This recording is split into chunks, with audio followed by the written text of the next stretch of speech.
Beneath the crystal-clear waters of the Caribbean Sea lies a world so alien, so hostile to life as we know it, that it might as well exist on another planet.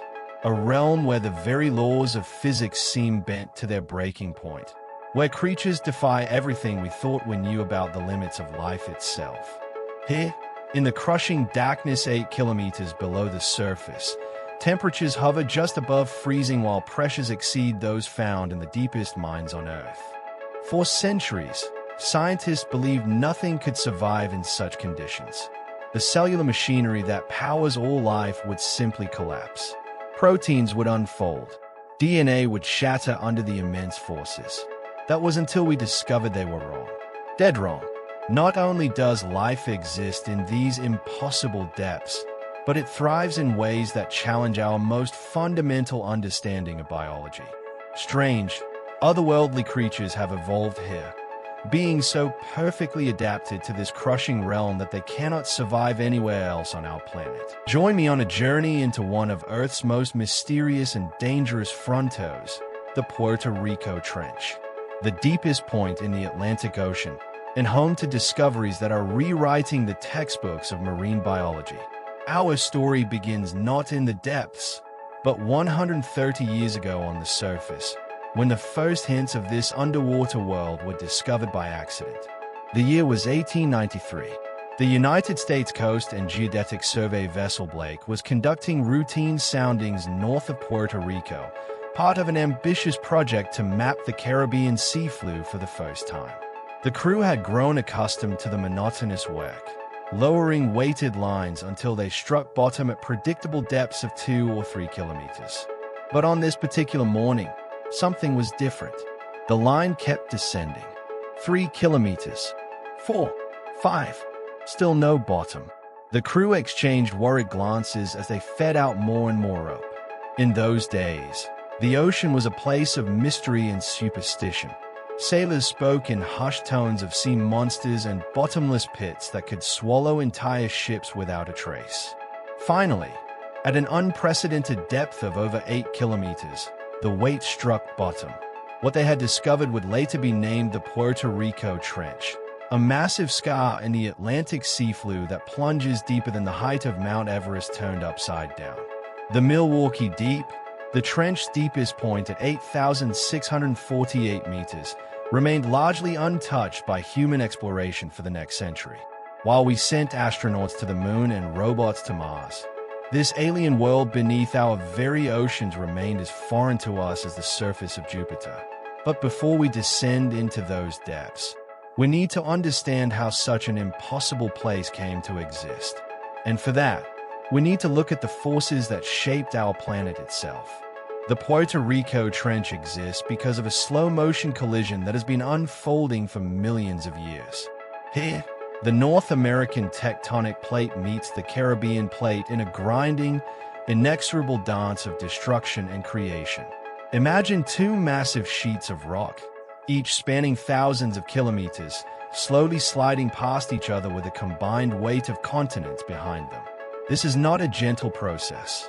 As these tectonic plates grind together, one is forced beneath the other in a process called subduction. The North American plate, dense with ancient oceanic crust, plunges beneath the lighter Caribbean plate like a stone sinking through oil. As it descends, it bends and buckles, creating a deep groove in the Earth's surface, our trench. This zone of destruction is anything but quiet. The grinding of these massive rock faces generates some of the most powerful earthquakes on Earth. In 1918, a magnitude 7.3 earthquake originating from the Puerto Rico Trench triggered a devastating tsunami that killed over 100 people across the Caribbean. The same forces that create these earthquakes also give birth to the volcanic islands of the Caribbean arc. As the descending plate melts in the Earth's hot interior, molten rock rises to the surface, creating the island chains we see today. But it's not just the trench formation that makes it special. It's what has evolved to live within its crushing depths. To understand how life could possibly exist in such an environment, we need to begin our descent from the familiar world above. Above the Puerto Rico Trench, The Caribbean Sea sparkles with an almost supernatural blue. Tourist boats drift across waters so clear you can see 30 meters down, while tropical fish dance through coral reefs in water warm enough for swimming. This is the epipelagic zone, the sunlit surface layer that comprises less than 3% of the ocean's volume but supports nearly all the marine life we're familiar with. Here, microscopic phytoplankton use sunlight to produce oxygen through photosynthesis. In fact, these tiny organisms generate more than half the oxygen we breathe, a reminder that the health of our oceans is inseparable from our own survival. As we begin our descent, the first thing we notice is the profound silence. Just 10 meters down, the chaos of wind and waves disappears, replaced by an otherworldly calm. The water around us teems with life, schools of yellowtail snappers, Caribbean reef sharks, and graceful manta rays gliding through the crystal-clear water. But as we descend deeper, changes begin. The water grows cooler. The brilliant Caribbean blue starts to fade, filtered by the water above us. By 200 meters down, we cross an invisible boundary into the twilight zone, the mesopelagic realm where sunlight can barely penetrate. Here, in the perpetual dusk, we encounter our first truly alien sight, bioluminescence. Creatures begin to glow with their own cold light, jellyfish pulsing like living galaxies, squid communicating with patterns of blue and green flashes along their bodies, and fish sporting rows of photophores like the windows of a submarine.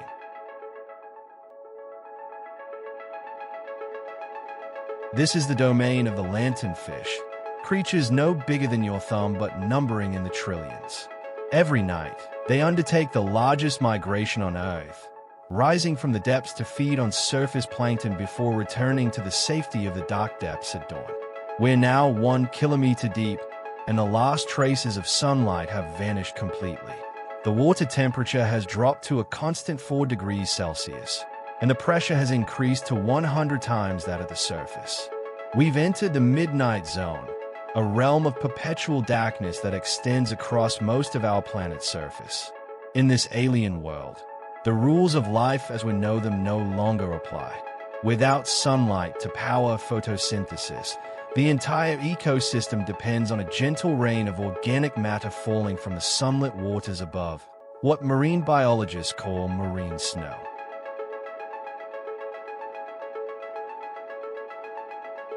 But marine snow is sparse and unpredictable. Life here has adapted to this scarcity in remarkable ways. Many deep-sea fish have evolved the ability to unhinge their jaws and expand their stomachs to accommodate prey larger than themselves. When food is scarce, you can't afford to be picky about portion sizes. The gulper eel exemplifies this strategy. Despite being only 60 centimeters long, its massive jaws can open wide enough to swallow prey its own size. Its stomach can stretch like a balloon to accommodate meals that might have to last for months. Even more bizarre is the phenomenon of deep-sea gigantism. In the crushing depths, many species grow to extraordinary sizes. The giant isopide, a relative of the common pill bug, grows to the size of a football. Deep-sea amphipods, tiny shrimp-like creatures at the surface, become monsters the size of rabbits in the abyss. But perhaps the strangest adaptation of all belongs to the anglerfish. In this world where finding a mate is like searching for a needle in a cosmic haystack, some species have evolved one of nature's most extreme solutions. The tiny male, sometimes 40 times smaller than the female, spends his entire adult life searching for a female of his species. When he finds her, he bites onto her body and never lets go. His tissues fuse with hairs, and he becomes nothing more than a living sperm-producing organ, nourished by her bloodstream for the rest of his life. As we descend past 4,000 meters, even these hardy creatures become scarce.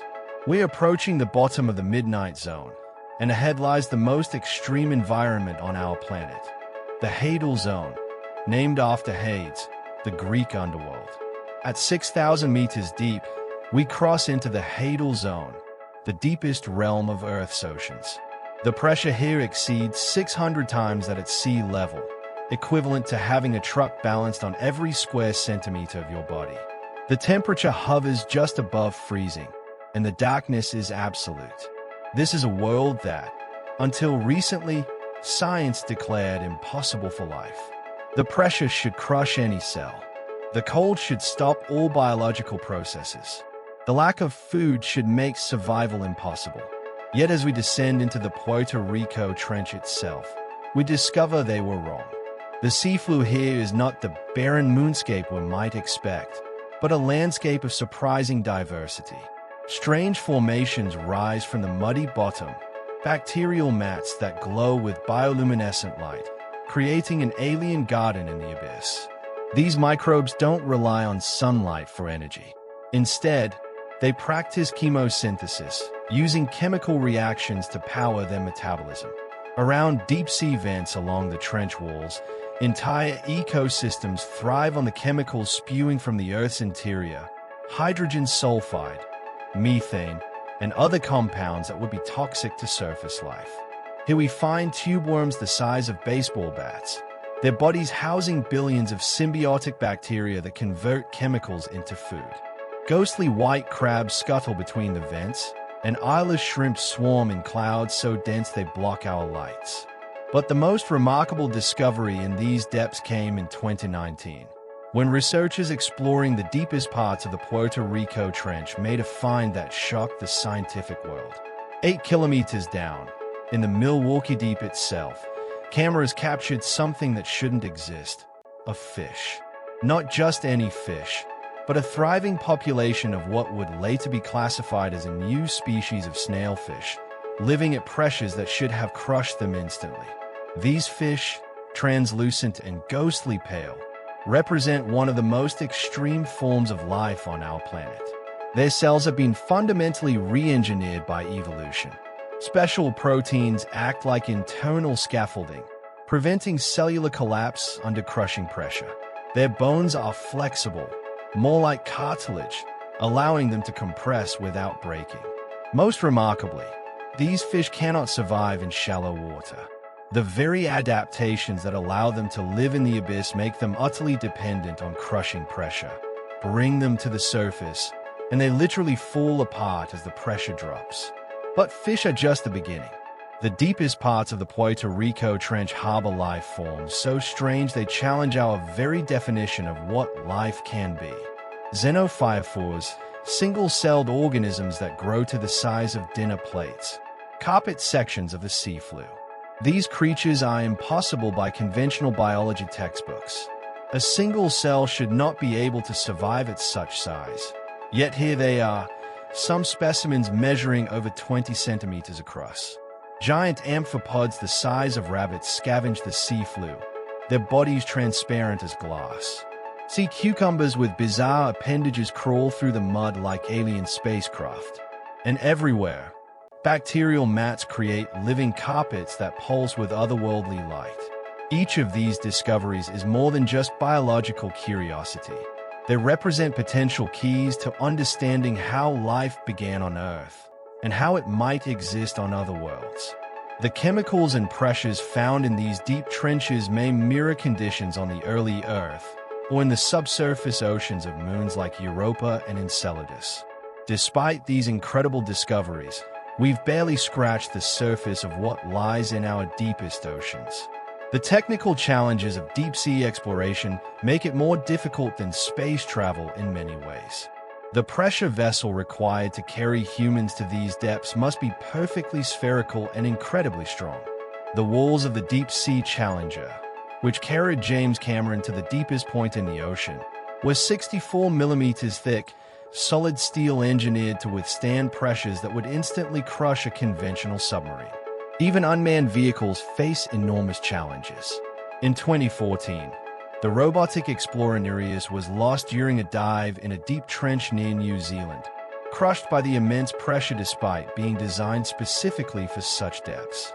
The distances involved are staggering. The Puerto Rico Trench alone is over 800 kilometers long and up to 97 kilometers wide. Its deepest areas cover an expanse larger than many countries, Yet we've explored less than 1% of its seafloor in any meaningful detail. To put this in perspective, we have better maps of the surface of Mars than we do of our own ocean floors. More people have been to space than have descended to the deepest parts of our oceans.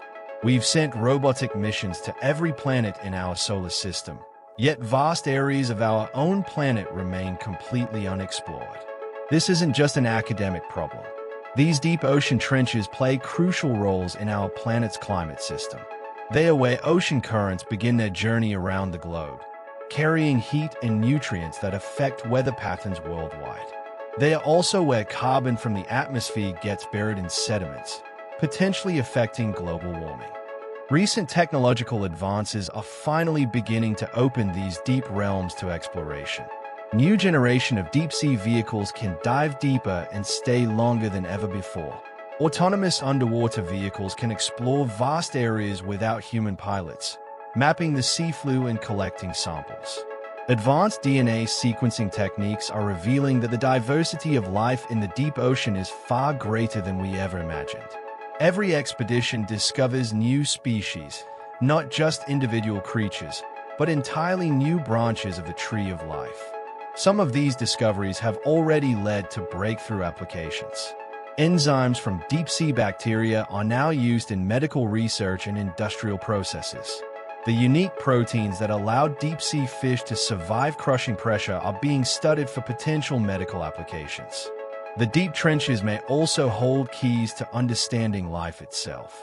The extreme conditions in these environments, high pressure, low temperature, toxic chemicals, may resemble those on the early Earth when life first emerged.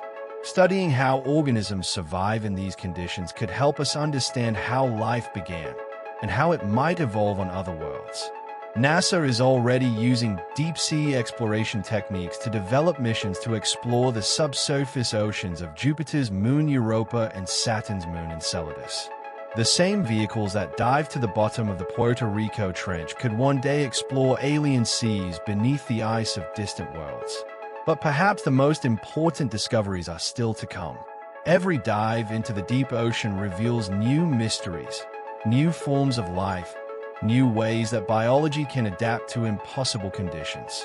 As we ascend from the crushing depths of the Puerto Rico Trench back to the familiar blue waters of the Caribbean surface, we carry with us a profound realization. Our planet still holds secrets that would amaze us, life forms that challenge everything we thought we knew about the limits of biology.